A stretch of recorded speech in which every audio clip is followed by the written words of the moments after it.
Bonjour, bonsoir à tous, c'est Yota et j'espère que tout va bien chez vous. Après vous avoir raconté quelques petites anecdotes sur la saga Retour vers le futur, j'ai constaté que j'aimais ça. J'aimais vous raconter en fait des histoires derrière tous ces films, notamment là sur Retour vers le futur, mais notamment aussi peut-être un jour vous raconter tout le reste de tous les autres films qui sont sortis à ce jour. Et c'est de là qu'est né donc mon nouveau concept, Filmoscopia. Avec ce concept, je vais vous raconter quelques petites anecdotes, secrets de tournage ou autres, des plus extravagantes à la plus logique, d'à peu près tous les films cultes que vous connaissez, de Star Wars à Jurassic Park en passant par Harry Potter ou même encore peut-être Blade Runner, tout y passera et je ferai en sorte que ce soit le cas. Et pour commencer avec le premier épisode, autant se consacrer à un film d'actualité, avec notamment un film qui a fait un des plus grands boom stratosphérique il y a presque 13 ans, vêtu de bleu et accompagné d'un réalisateur qui avait disparu lui aussi pendant presque 12 ans, après un succès qui n'était nul autre que celui de Titanic. Et ce monsieur du doux nom de James Cameron, il est là pour botter les culs. Il l'a montré une fois, et il est en train de le montrer une deuxième fois. Et comment on peut savoir qu'il botte des culs ? Oh, si on comptabilise le premier et le deuxième qui est sorti, donc La Voix de l'eau qui est sorti mi-décembre, on est quoi là? Aujourd'hui, on doit être sur 4,5 milliards peut-être? En tout? C'est pas ragoûtant. Clairement pas. Alors installez-vous confortablement dans votre petite bulle de cryogénisation, direction Pandora. N'hésitez pas non plus à ouvrir votre esprit à Ewa. Et surtout, n'oubliez pas vos arcs et flèches. Aujourd'hui dans Filmoscopia, nous allons nous consacrer à la saga Avatar. L'histoire d'Avatar ne date pas d'hier, loin de là, parce que si on devait remonter à l'époque où ça a été créé, on peut facilement revenir à presque plus de 30 ans. Pour expliquer brièvement sa création, en 1994, James Cameron rédige un script d'environ 80 pages en à peine 2 semaines. Ah c'est bon, un étudiant fait pareil avec son mémoire, donc pas en quoi en faire un laïol. Il décide de réaliser le film une fois qu'il aura terminé un film sur un bateau sans grand intérêt, Titanic. Initialement, le projet devait commencer en été 97, pour sortir dans les salles obscures en 99. Cependant, James Cameron trouve que la technologie de l'époque n'était pas au point pour réaliser Avatar tel qu'il l'imaginait. Il faudra attendre 2005 pour que le projet débute réellement, et 4 ans seront nécessaires à la réalisation du premier Avatar, et plus de 12 ans pour le deuxième. Ah ouais, il manque pas de patience le Cameron, hein. Bon après il peut, ça marche, donc continue James, ça a l'air de marcher ton truc, Pour de nombreux films, les acteurs ou les équipes techniques sont dans l'ambiance pour leur donner les idées de lumière, d'acting ou de décor de fond. Ici, pour aider les acteurs à se préparer, James les a amenés à Hawaï pour marcher dans la forêt et vivre avec des tribus, pêcher avec eux et même griller du poisson sur des feux de camp. Bref, tout pour qu'ils se fassent une meilleure idée de ce que se signifie vivre et se déplacer dans la jungle de Pandora. Parce que oui, rappelez-vous que tous les décors, paysages ou personnages sont faits en images de synthèse, donc quand ils tournent, ils doivent s'imaginer eux-mêmes la situation, ce qui n'est pas forcément simple.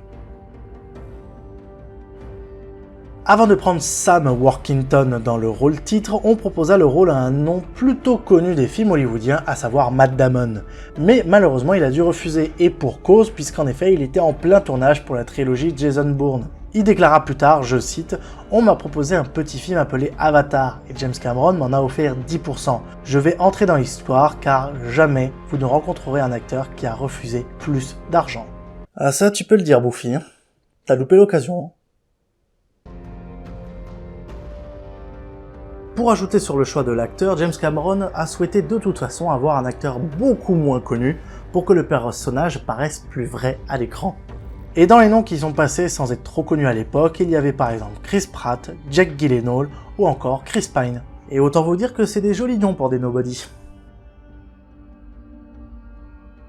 Est-ce que vous saviez qu'il y avait un poil de Jurassic Park dans Avatar? Non? Alors laissez-moi vous expliquer. Dans tout le film, plusieurs créatures nous sont montrées dans la lune de Pandora, et beaucoup d'entre eux ont des cris recyclés des dinosaures de Jurassic Park. Par exemple, cette bête-là, qui s'appelle le Martoro titanotère, utilise des sons de brontosaures. Le grand Léoptérix, la fameuse monture des Na'vi, emprunte ses bruits au bébé T-Rex. Et même le Thanator, qui poursuit Jake, rugit comme un T-Rex adulte. Est-ce que vous saviez pour cette référence? Si vous le saviez pas ou pas, laissez un commentaire pour dire. On va voir ce qu'il y avait Louis. Il faut quand même le dire, mais en Floride, le parc Disney dispose d'une partie destinée à la zoologie appelée Magic Kingdom. En 2017, Disney World a ouvert à l'intérieur une partie qui entraîne les visiteurs à Pandora. Les décors, la fluorescence des plantes la nuit et les attractions, tout y est pour vous emporter loin d'ici. S'il vous plaît, les gens, faisons une chose, si vous pouvez, partagez-le sur les réseaux sociaux. Faites partager ça surtout à Disneyland Paris qui comprennent que...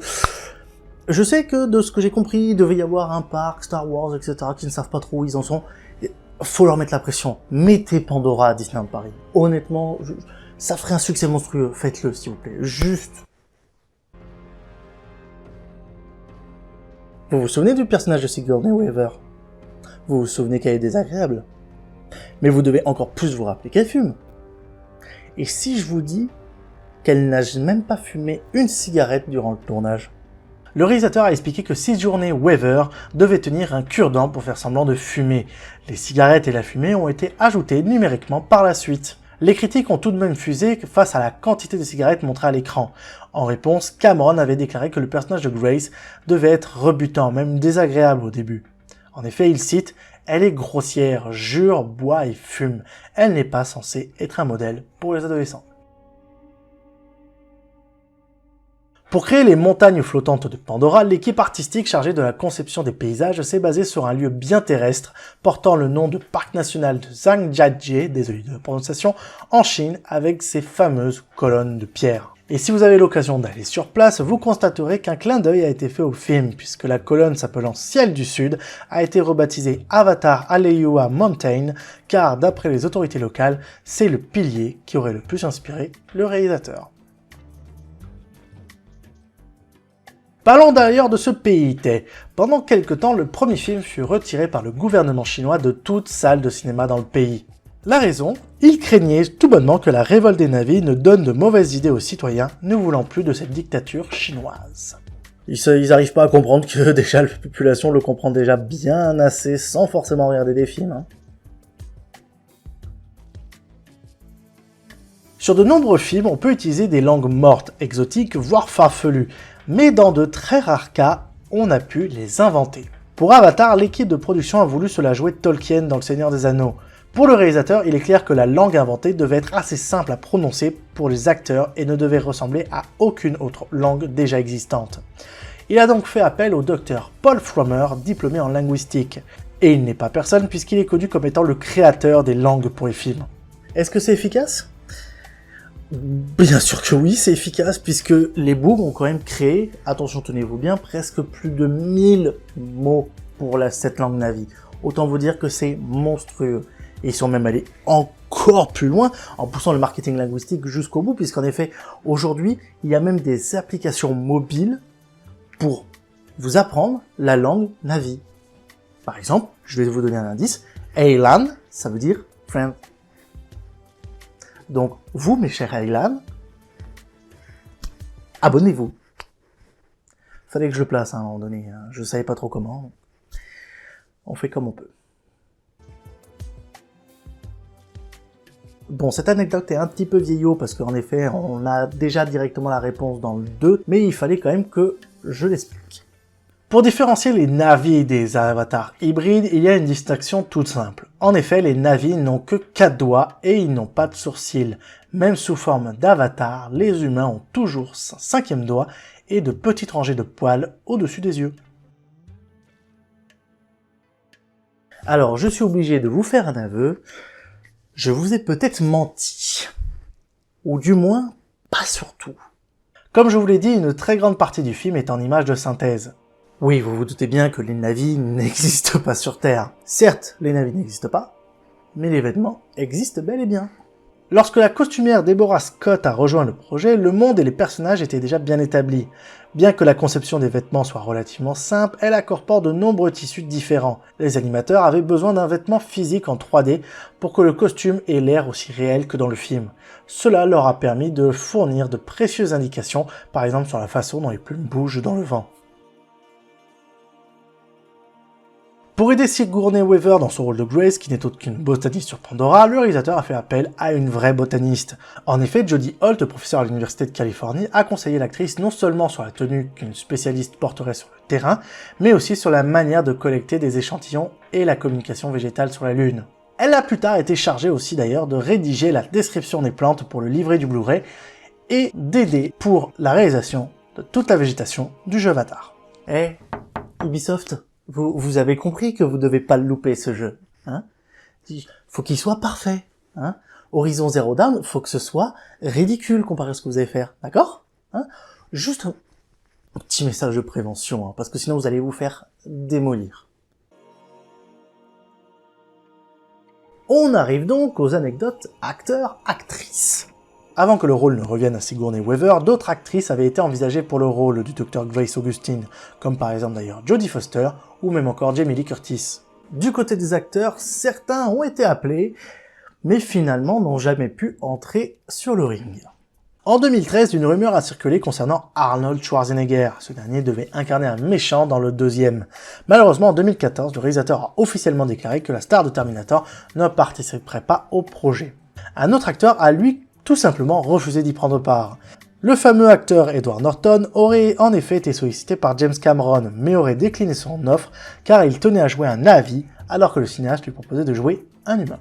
Enfin, dernier point plutôt sympathique. Acteur fétiche de James Cameron, Michael Biehn aurait pu, selon le cinéaste, jouer dans Avatar dans le rôle du colonel Quaritch. Seul problème, le personnage était déjà attribué à Stephen Lang, un acteur d'ailleurs qui avait passé le casting pour jouer dans Alien le Retour en 85 pour jouer Caporal X, mais ça a finalement été confié à Michael Biehn.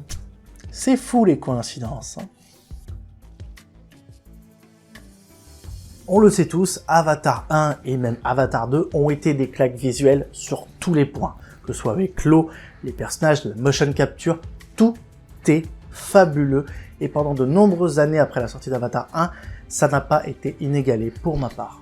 Les équipes de James Cameron ont en effet mis le paquet pour ce film, jusqu'à inventer de nouvelles inventions qui révolutionnent le monde du cinéma et de la technologie, ce qui leur ont permis d'ailleurs de gagner l'Oscar des meilleurs effets spéciaux.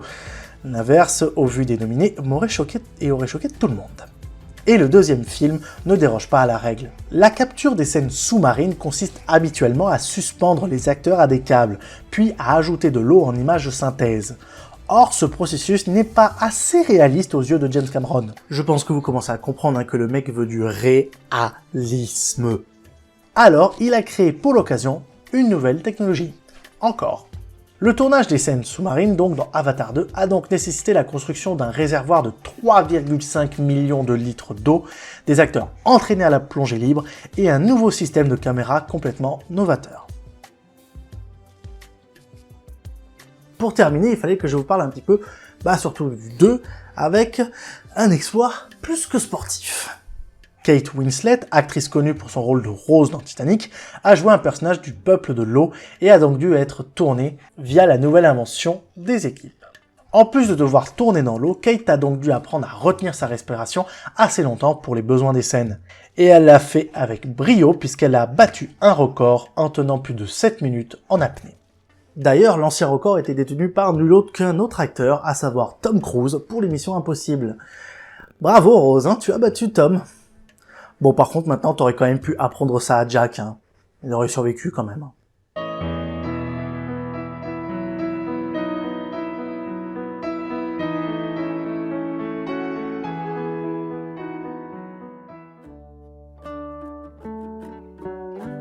Voilà, c'est tout pour les anecdotes sur la saga Avatar, ou du moins pour le moment, hein. Je pense que j'ai encore de longues années devant moi avant que je sorte une deuxième vidéo sur la saga Avatar.